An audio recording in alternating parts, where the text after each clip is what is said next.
I'm Rita Hillhouse. I was the director of Regional Perinatal Program for about 30 years, and now I'm retired and working part-time with the hospital still. When we started the program, there were 3 RNs, and we basically worked as a team. And our first goal was to look at our region and figure out where our hospitals were, and to go and meet the nurses, meet the administrative staff, meet the physicians, and then determine what their needs were. Because if we were going to improve care for babies, we had to improve the care that they gave. So we started out with education, doing lots of classes. And then we started developing our transport program, and we started using ambulances and taking 2 people and stabilizing the babies and that sort of thing to improve their care. And as maternal transport got busier, the babies then were brought in utero, which is the best transport vehicle. And then the moms were here to be stabilized and delivered, and then the babies and moms could be together. And that really probably is the best thing that we've done in regionalization, is to have high-risk moms deliver in the place where the baby can be cared for. I think the biggest advances have been in the NICU. There's no question about that. It's not, basic obstetrics hasn't changed that much. You still deliver babies the same way. You still do C-sections the same way. Certainly in Athens, the biggest change for us has been the availability of 24-hour epidural anesthesia access. We didn't always have that. Now up here they have that all the time. Have dedicated people up here that are here 24 hours a day. A premature baby is still a premature baby, but we used to do everything possible to not let them deliver before about 35 weeks. And now the pediatricians feel pretty comfortable at 32 or 33. It's like insurance. This place is insurance for us. It's better to have it and not need it than to need it and not have it. And the people of East Tennessee, we'd be in a world of hurt if we didn't have this place. I mean, we'd have so many bad pediatric outcomes if we didn't have the NICU and the high-risk OB people here. I think the regional program is huge. It's significant because it's the link that brings all these communities back together. The truth is, the more that we see Jellicoe different from Knoxville, the worse our health outcomes become. When we have a difficult patient, when we have a high-risk patient over here in Jellicoe, those patients end up getting transferred to Knoxville anyway.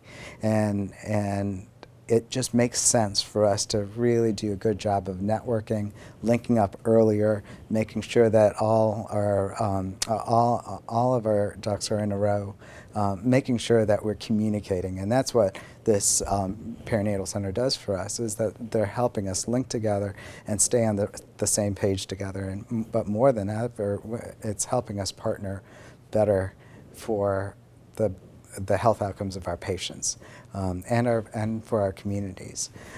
So going forward, I think it's continued conversations like this, and I wish we could do this for other specialties. And unfortunately, OB and neonatology are the only 2 specialties that that we have such a dear and dear relationship.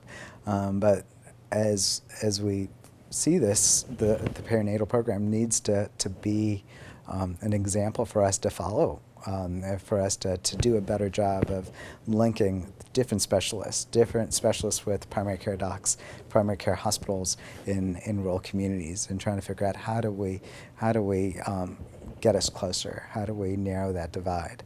So I just want to say thanks for not forgetting about our patients, not forgetting about about what we're doing here. We just want to say thanks for the amazing work that you guys have done, and for the support that you have shown us through the years that I've been in Jellicoe and then some. And we're looking forward to continued partnership together. Unlike in adults, where there are ICUs in almost every hospital, in regional perinatal programs and in neonatal intensive care, along with high-risk pregnancy care, those are centralized into one area. So that you don't have, if you have 4 hospitals in Knoxville, you don't have 4 level 3 nurseries. That way it's a matter of scale.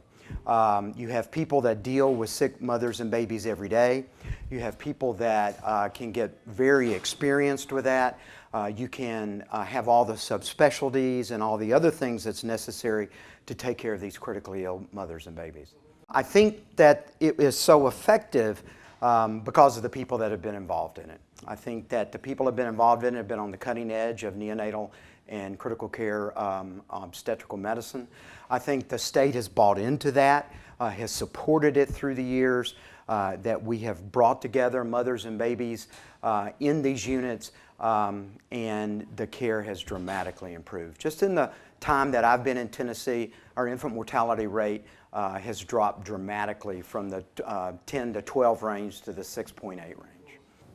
I've really been involved with this for the entire 40 years of my career, and I've seen so many changes and so many lives improved, and I've seen us be able to improve outcomes because of technology, but also because we work together as a team, because we try to keep everybody updated at the same standard of care, whether it's here in the perinatal center or out in the smaller hospitals, and just the value of relationships has been the basis for everything, and I still feel very strongly about that. We now told you that about 80% of the babies were transferred in when we started the program. Now only about 8% are transferred in. So over 90% are delivered here, and that really is the success of regionalization.